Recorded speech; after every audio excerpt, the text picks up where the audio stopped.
Usually, when someone steps out of a federal prison facility, their immediate focus is, understandably, very small. Right. I mean, you just want a decent meal. Exactly. A decent meal, seeing your family, or maybe just, taking a walk without having to ask a guard for permission. Yeah, the lens just zooms way in on the absolute basics of human autonomy because you've been confined to this hyper-regulated, intensely monitored space. Right. So the transition back to society is almost always about just reclaiming the immediate physical world. It takes time just to process the sheer sensory input of being free again. But what if you're a visionary billionaire who just finished a sentence? That changes things a bit. Just a bit, yeah. You step out of that 6 by 9 cell, and instead of just looking down at the sidewalk, you immediately look up and start predicting the entire future of the global economy. Which is wild. It really is. And that is the jarring contrast at the center of today's deep dive. We are looking at a rare, candid, in-person interview conducted by Yahoo Finance's Brian Satsi with Changpeng Zhao. Widely known as CZ, of course. Right, CZ, the former CEO and founder of the massive crypto exchange Binance. And this is his first major interview since serving his time. And I have to say, the tension in this source material is just fascinating. Oh, totally. Because you have this highly technical, almost prophetic roadmap for where artificial intelligence and cryptocurrency are heading over the next decade. Yeah? And sitting directly alongside those, borderless trillion-dollar systems is the stark, gritty reality of his time behind bars. It's such a trip. And we're going to unpack that massive roadmap for you today, specifically how AI might be the catalyst that forces crypto into the absolute mainstream. Definitely. But to understand where CZ thinks the global economy is going, we first have to look at his diagnosis of where the market is sitting right now. Right, which relies heavily on his belief that cryptocurrency moves in distinct four-year cycles. Okay, let's unpack this. Because the psychological disconnect here is just absurd. It really is. He draws this very sharp comparison between the market conditions of November 2022 and today. Right, like in November 2022, the crypto market was in absolute freefall. I mean, you had the collapses of FTX and the Luna network wiping out billions. It was incredibly bleak. Bitcoin was sitting down around $16,000. $16,000. And today, as of this interview, Bitcoin is hovering around 60,000. Yeah. We are talking about nearly a 400% price increase. Yet, if you look at the mood of investors today, everyone is complaining that we are in a quote-unquote crypto winter. Right. They're looking at a thermometer that clearly says 75 degrees and sunny while everyone around you is shivering in a parka, terrified of a blizzard. I mean, how does a 400% gain still feel like winter? Well, it perfectly illustrates the mechanics of mass psychology. And CZ points out that this psychology is the main driver of volatility in these assets. Okay, so break that down for us. Sure. To understand why it feels like winter, we have to look at how traditional markets differ from digital ones. When you look at traditional stock markets, say, the S&P 500, they possess an automatic upward bias over decades. Yeah. Because of inflation, right? Partly, yeah. There's constantly more fiat currency entering circulation, making assets mathematically cost more over time. But it's also driven by genuine economic expansion. Like companies making actual things. Exactly. Companies produce more goods, they innovate, they generate quarterly profits, and the baseline value naturally rises. But crypto doesn't have a quarterly earnings report to anchor it. And that is the crucial difference. For a cryptocurrency network to actually grow an underlying fundamental value, it requires a constantly expanding volume of daily transactions. Actual real-world utility. Exactly. It's the network effect. Like, a telephone network is useless if only 2 people have phones, right? Right. But it's incredibly valuable if 2 billion people have them. So the actual underlying utility of crypto is slowly, steadily ticking upward as developers build new apps and more people adopt it. Okay, but the price chart doesn't look like a slow, steady upward line. It looks like an EKG during a heart attack. Right, because layered on top of that slow fundamental growth is human emotion. You have a global population of retail investors. And we are not always rational. Not at all. We either completely overreact to a new piece of technology and rush in forming a massive speculative bubble, or we panic at the first sign of trouble and wildly overcorrect, just selling everything at a loss. So the actual price is just violently swinging above and below the true value line. Exactly. And right now, because the speculative mania has cooled off, people feel like it's a winter, even though the baseline value of the network is actually much higher and more robust than it was years ago. Wow. Okay. So If that underlying utility is what slowly drags the market out of this psychological slump, what is the actual technology that triggers the next massive leap forward? Well, according to CZ, the driver isn't going to be a new meme coin or, a sudden shift in government regulation. Right. It is artificial intelligence. Here's where it gets really interesting, because he points out a glaring limitation in how we use AI today, right? Yes, a massive friction point. Like, if I open an AI assistant right now, it can scour the entire internet, parse complex travel data, and find me the absolute cheapest, best routed plane ticket to Tokyo. You can build your whole itinerary. Right, optimize my hotels, everything. But it cannot physically buy that ticket for me. Exactly. AI has solved the search and synthesize problem, but it hits a brick wall when it comes to autonomous execution in the physical world. But wait, I thought crypto was its own isolated industry. How does an AI booking my flight turn into a crypto transaction? I mean, I use my credit card online constantly. It takes 2 seconds. Why couldn't an AI company just issue virtual credit cards to their AI agents? What's fascinating here is that traditional finance folks ask that exact question, but it ignores the fundamental architecture of the global banking system. How so? Well, when you use your credit card, that transaction is backed by your human identity. It's tied to KYC, know your customer regulations, a social security number, a physical address. Right, all my personal data. But a piece of software sitting on a server farm in Nevada does not possess a human identity. It cannot legally open a checking account with Chase Bank or pass anti-money laundering checks.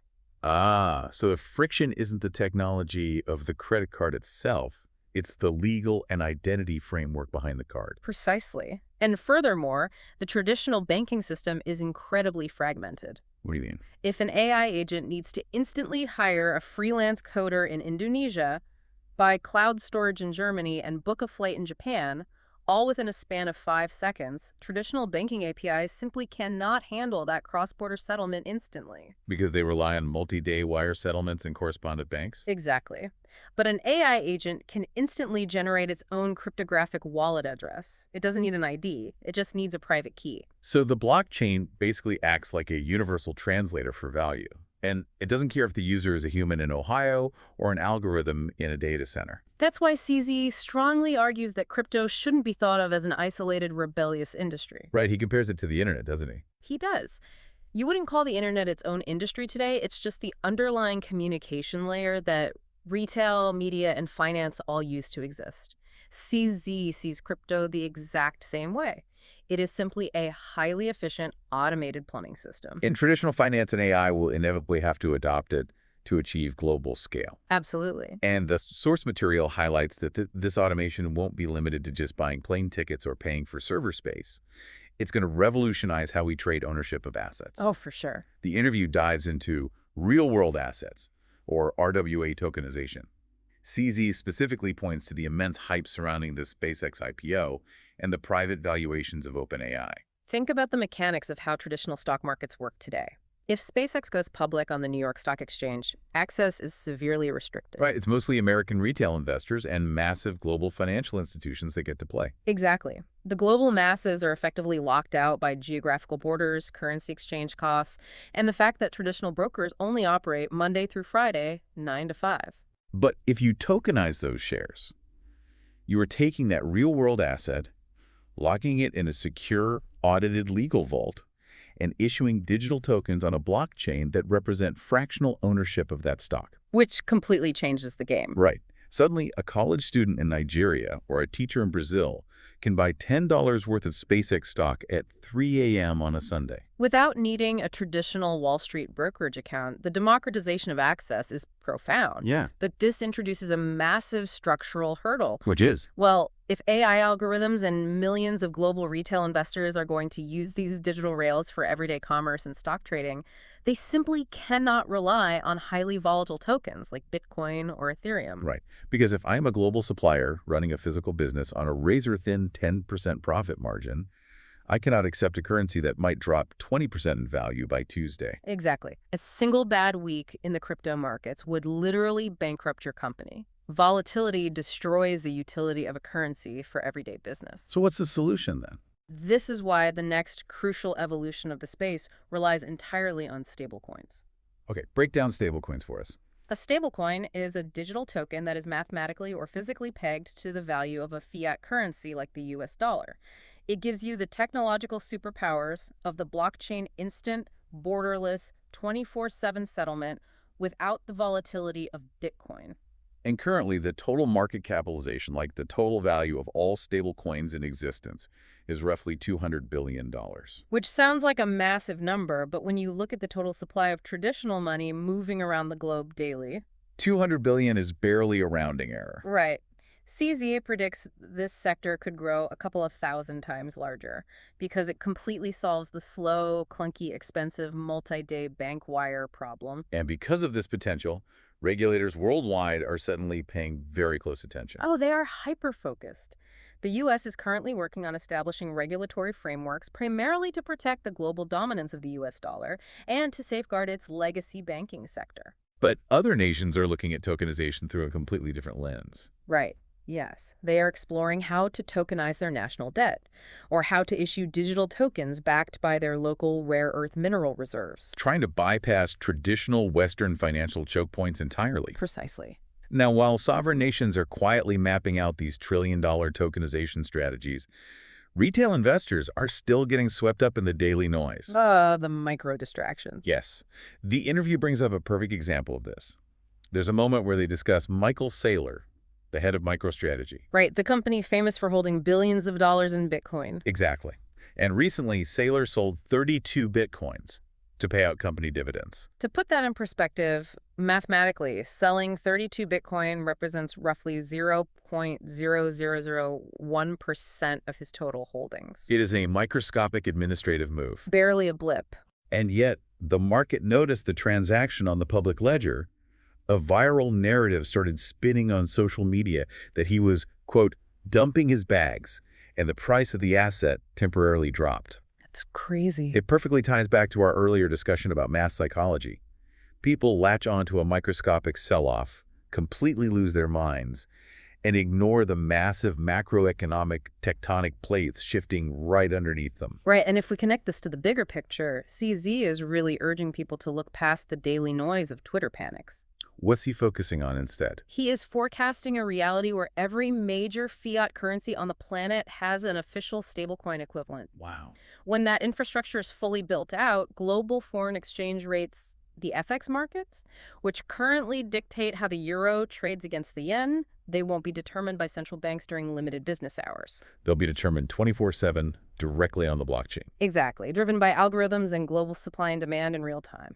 So what does this all mean? We've just mapped out this incredibly high-level, almost science fiction vision of a frictionless, borderless global economy. Yeah. But the supreme irony of this entire interview is that the man visualizing this borderless future was, until very recently, confined to a tiny, incredibly rigid physical cell. The juxtaposition is just striking. You really cannot understand his mindset regarding the future without examining the physical and psychological gauntlet he just navigated. Right. CZ served a 4-month federal sentence.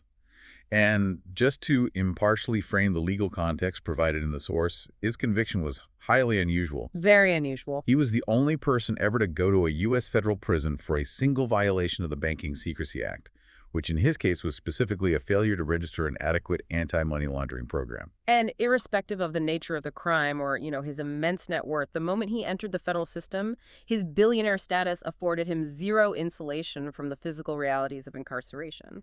The details he shared about the intake process are incredibly grounding. It wasn't just a matter of changing into a uniform. No, it was far more invasive. He described the strip searches. It involved lifting his testicles, turning around, spreading his butt cheeks, and coughing. And this wasn't just a one-time initiation to enter the facility. Right, this profoundly intrusive, humiliating search happened before and after every single visitor he received. It is the ultimate reduction of a human being back to sheer physical compliance. It's a systematic stripping away of personal autonomy.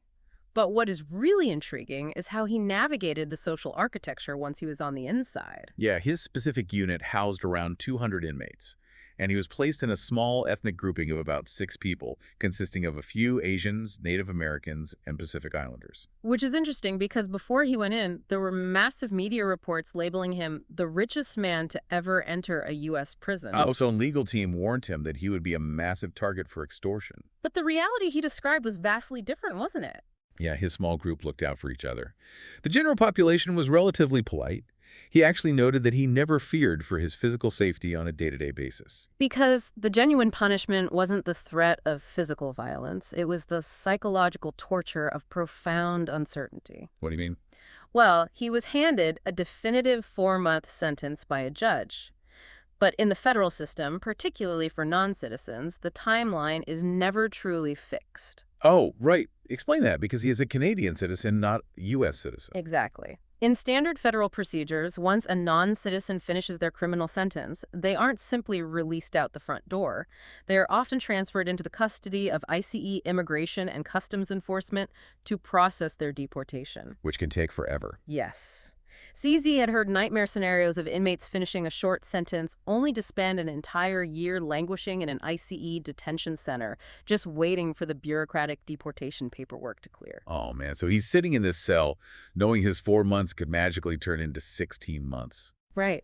Plus, he expressed this persistent, looming fear that a political administration he viewed as highly antagonistic toward the crypto industry might suddenly conjure up new, unforeseen charges while he was sitting there, completely isolated and defenseless. That is terrifying. You can't code your way out of that problem. You can't hire a consultant to fix it. You just have to sit with your own thoughts and endure the total lack of control. And he had to find a mechanism to process that lack of control. So what did he do? Well, since he couldn't build software or manage an executive team, he turned to writing.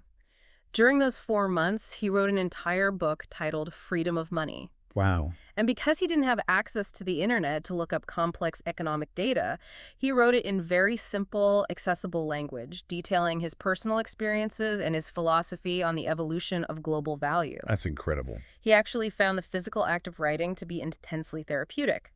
It allowed him to mentally process his journey and officially close the book on his entire era as a, quote, crypto exchange CEO. Which brings us to life after release.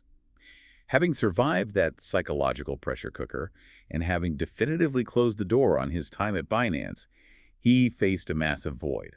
Yeah, he mentioned it took him a few months post-prison just to recalibrate, to get used to the sensory input of society again. Just to figure out what to do with the rest of his life. Yeah. And he made one thing crystal clear.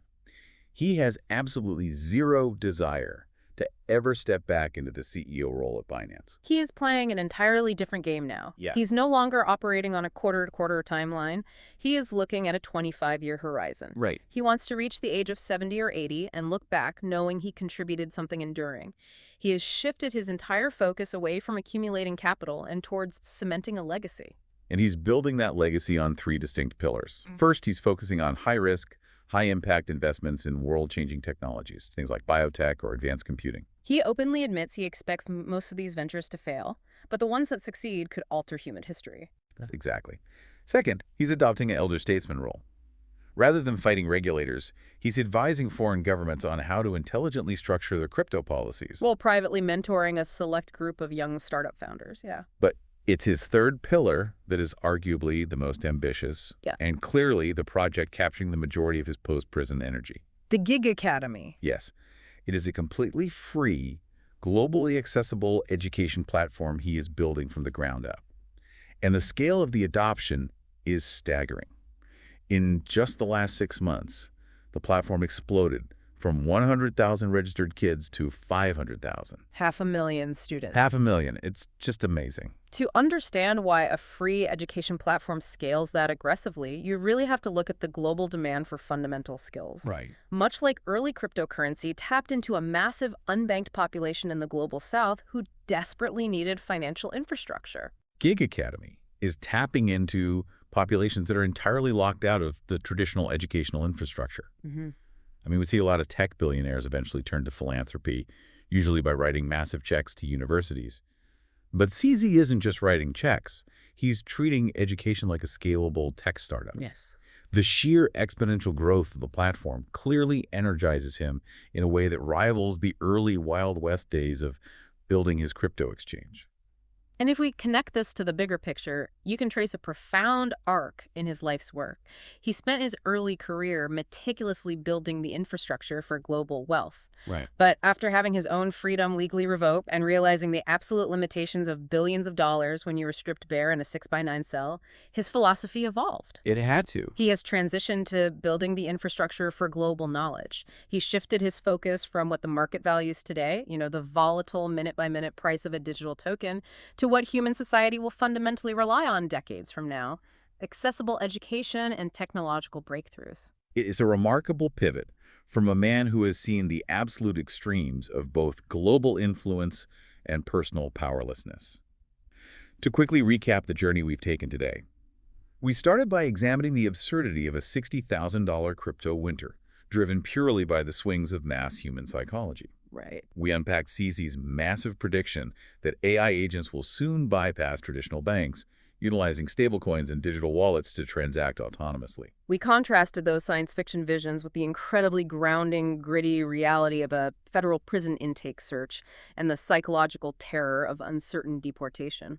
And finally, we arrived at a future where a former crypto kingpin is dedicating the next quarter century of his life to scaling free global education. It is a stark reminder that the systems we design, whether they are penal institutions, digital financial ledgers, or online academies, ultimately define the limits of human potential. Absolutely. The contrast between the intense physical confinement of a cell and the boundless, frictionless possibilities of a digital economy is a tension that will likely define his work for the rest of his life. Beautifully said. And before we go, I want to leave you with one final, slightly mind-expanding thought to chew on. Let's hear it. We spent a lot of time today discussing CZ's prediction that AI agents will begin transacting autonomously in a matter of, quote, months, not years, using stablecoins on the blockchain to buy services and execute contracts. Yeah.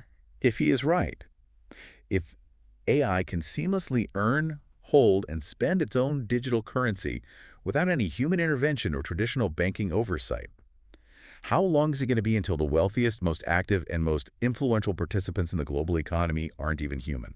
Wow, that's a wild thought. It really is. Keep questioning your assumptions, keep looking for the mechanisms behind the headlines, and thank you for taking this deep dive with us today.